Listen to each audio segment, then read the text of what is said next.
ഇപ്പം ഇത് ക്രിസ്മസും ന്യൂ ഇയർ സീസണും ആയതുകൊണ്ട് സ്പെസിഫിക്കലി അത് ഓറിയൻറ്റഡ് ആയിട്ട് അടുത്ത സെഗ്മെൻറ്റ് ഈ കേരള ഫുഡ് ടേക്ക് അവേ എന്ന് ഉദ്ദേശിച്ചാണ്.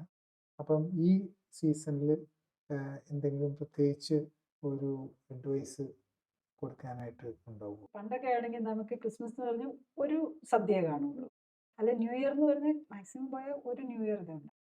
ഇന്നത്തെ കാലത്ത് അതല്ല. പ്രത്യേകിച്ച് നമ്മൾ ഈ കൊച്ചിയിലൊക്കെ താമസിക്കുന്നവർക്കും എനിക്ക് തോന്നുന്നു ഈവൻ നാട്ടിൻപുറങ്ങളിൽ പള്ളി അല്ലെങ്കിൽ അതുമായിട്ട് റിലേറ്റഡ് ആയിട്ടുണ്ടാവും. അത് കൂടാതെ തന്നെ പല അസോസിയേഷനുകളുണ്ടാവും, ക്ലബ്ബുകളുണ്ടാവും, ഇതിലെല്ലായിടത്തും സെലിബ്രേഷൻ ഉണ്ടാവും.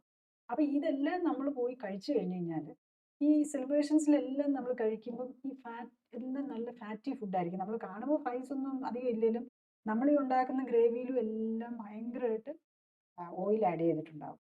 ഇതെല്ലാം ഐദർ ഹൈഡ്രജനേറ്റഡ് ഫാറ്റ് ആയിരിക്കും, അല്ലെങ്കിൽ ഏതെങ്കിലും വെജിറ്റബിൾ ഓയിലായിരിക്കും. ഏത് വെജിറ്റബിൾ ഓയിലാണെന്ന് പോലും നമുക്ക് അറിയുന്നുണ്ടാവില്ല. വെളിച്ചെണ്ണയ്ക്കൊക്കെ വലിയ വിലയായതുകൊണ്ട് ആരും വെളിച്ചെണ്ണയൊന്നും ഉപയോഗിക്കുന്നുണ്ടാവില്ല അതിൽ. അപ്പം ഈ ഈ കാര്യം പിന്നെ ഏറ്റവും കൂടുതൽ ഉപയോഗിക്കുന്നത് മൈദയായിരിക്കും. എന്ത് ഫുഡും ബേക്ഡ് ആയിട്ടുള്ളതാണ് മൈദയായിരിക്കും. പൊറോട്ട മാത്രമല്ല, നമ്മളിന്ന് കഴിക്കുന്ന ബിസ്ക്കറ്റ്, ബ്രെഡ്, ഇതെല്ലാം മൈദ മാത്രമല്ല. അതെന്ന് പറഞ്ഞാൽ ഏറ്റവും ജങ്കായിട്ട് there is no nutrition in that. കാര്യമായിട്ട് ഒരു ന്യൂട്രിഷനും ഉണ്ടാവില്ല. പിന്നെ അതുകൂടാതെ കുറേ അധികം കെമിക്കലുകൾ അതിനകത്ത് വന്നിട്ടുണ്ട്.